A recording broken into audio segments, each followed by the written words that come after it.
Il y a plus de 40 ans, le Brésil a vécu une histoire qui reste à ce jour l'une des plus mystérieuses qui soit. Aucune trace de lutte, des corps indemnes de toute blessure, mais surtout 2 étranges masques de plomb. Le mystère des masques de plomb, c'est l'histoire que je propose de vous raconter aujourd'hui dans Unsolved. C'est parti!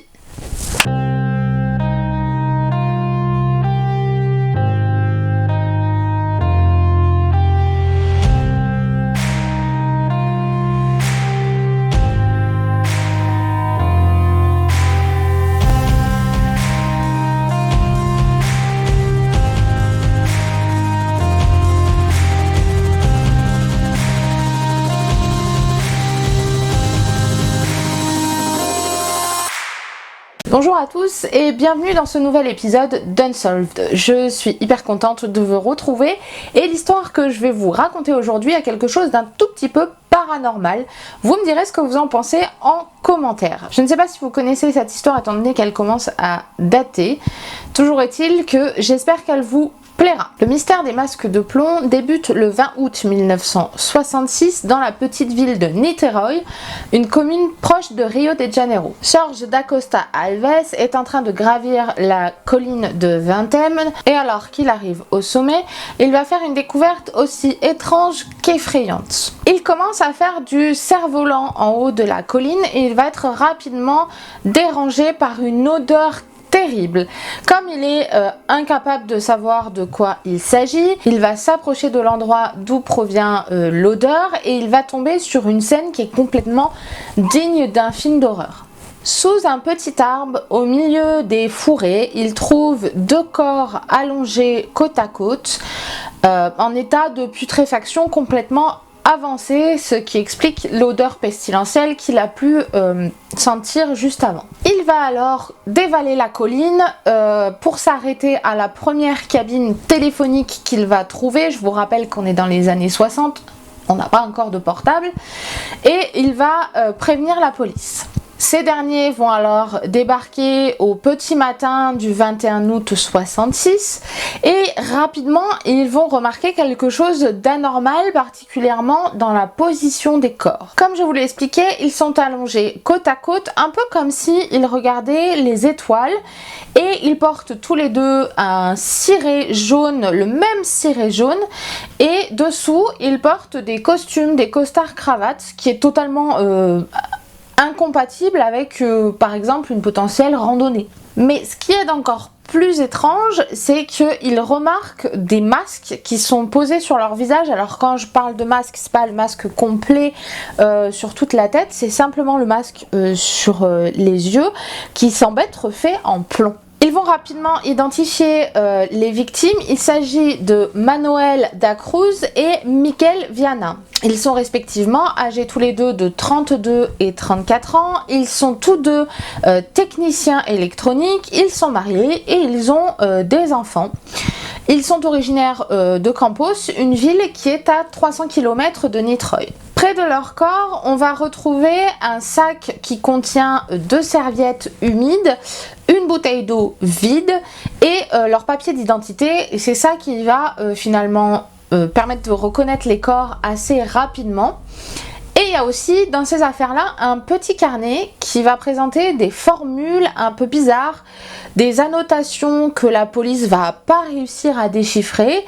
Et si au départ en fait ce carnet-là va être mis de côté par les enquêteurs, par la suite, il va se révéler être un précieux élément. Les policiers vont donc chercher à comprendre ce qui a bien pu se passer, mais ils ne vont trouver aucune trace de violence sur les 2 corps.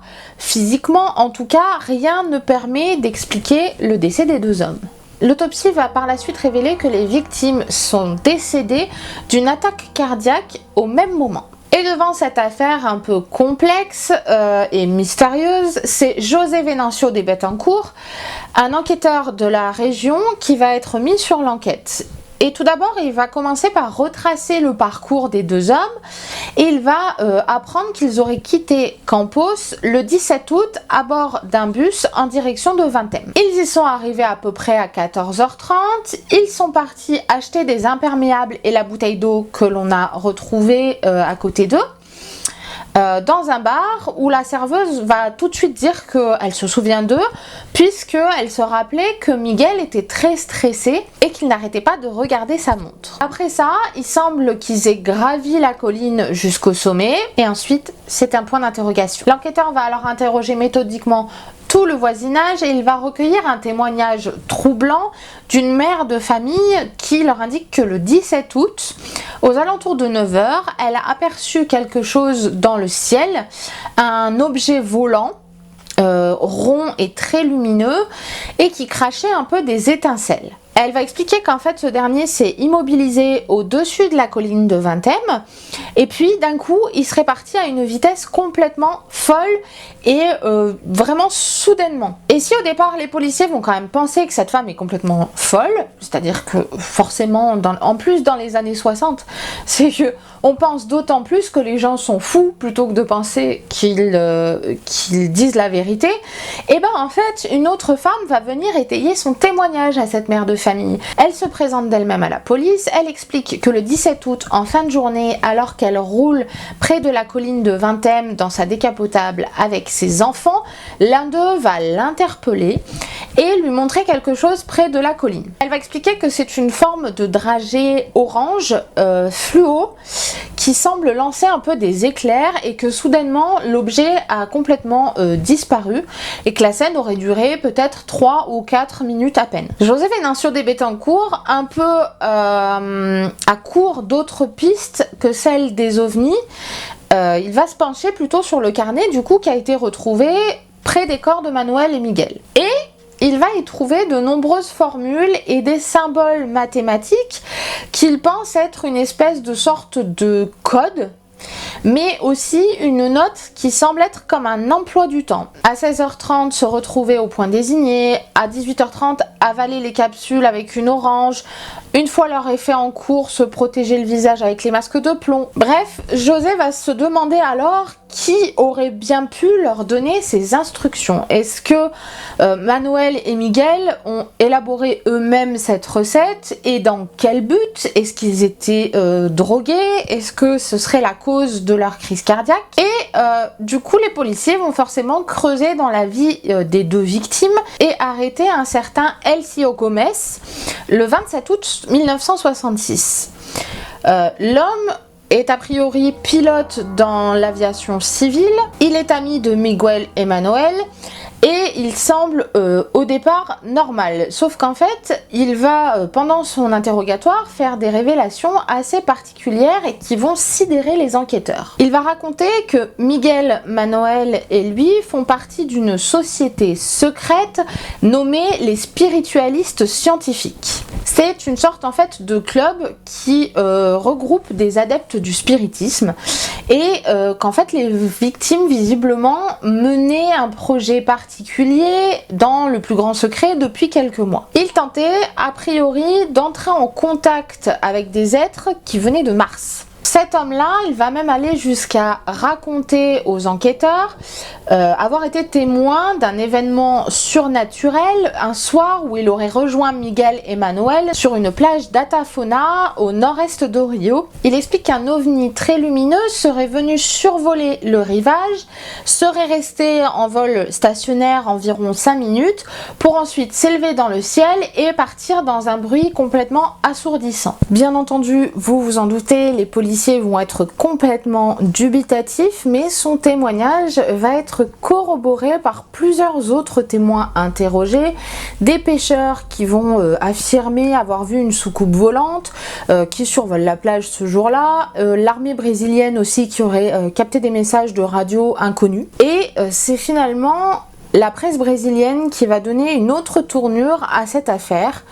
En effet, un article du journal Folha de São Paulo du 31 août 62 révèle qu'un technicien de télévision aurait été retrouvé mort sur le sommet de Cruzeiro près de Neves, toujours sur la même colline du Vintem, et qui lui aussi portait un masque de plomb. La police va se demander alors s'il y a un lien entre cette mort-là et la mort de Miguel et Manuel.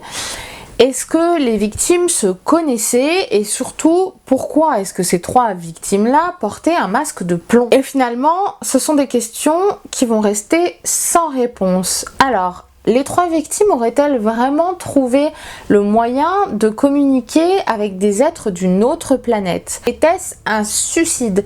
Est-ce qu'ils auraient fait une mauvaise rencontre? Ce qui est certain, c'est qu'en tout cas, 50 ans plus tard, on ne sait toujours pas ce qui a tué ces hommes au masque de plomb. Et le mystère reste complètement entier. C'est ainsi que se termine l'histoire des masques de plomb.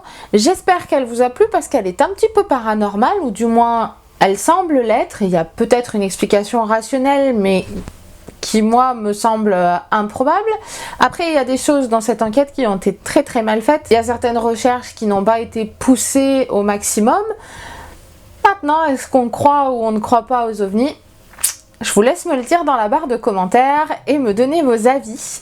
C'est rare que je fasse quelque chose un petit peu de paranormal, on va dire, mais de temps en temps, je trouve que c'est pas mal parce que ça me permet d'échanger avec vous sur certaines théories et je trouve ça assez intéressant de discuter avec vous de ce genre de cas-là. En tout cas, n'hésitez pas à blinder cette barre de commentaires, je serai ravie de pouvoir discuter, papoter avec vous comme d'habitude. Et puis, si toutefois cette vidéo vous a plu, ce nouveau cas d'Unsolved vous a plu, je vous laisse me laisser un petit pouce bleu, ça m'aide vraiment beaucoup et ça aide la chaîne à se faire connaître. Et surtout, si les vidéos vous plaisent, n'hésitez pas à vous abonner, vous êtes encore beaucoup, je vois, à venir regarder mes vidéos mais à ne pas vous abonner, donc n'hésitez surtout pas à vous abonner, à activer la cloche des notifications. En attendant, moi je vous retrouve la semaine prochaine pour un nouveau cas d'Unsolved. Prenez soin de vous, je vous embrasse et n'oubliez pas, les psychopathes, il y en a à tous les coins de rue. Ciao. I had a funny call the other day. He said,